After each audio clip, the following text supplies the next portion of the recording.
I pozdrav svima, u današnjem tutorialu ću vam pokazati kako da promijenite start dugme. Prvo što idete na link koji će vam biti u deskripciji i odmah vam se skine. Ja sam već skinuo i idete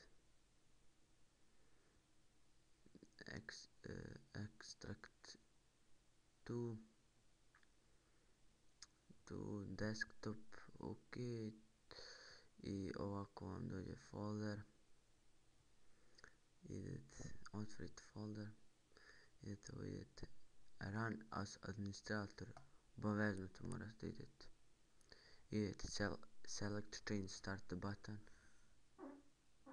i sada izaberete koji vam se sviđa. Evo, ja sam pokažem da radi. Evo, vidite.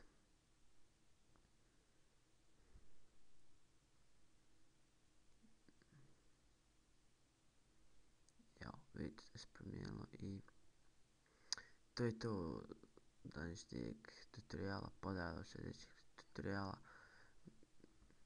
Lajkujte, šerujte, subscribeujte i pozdrav.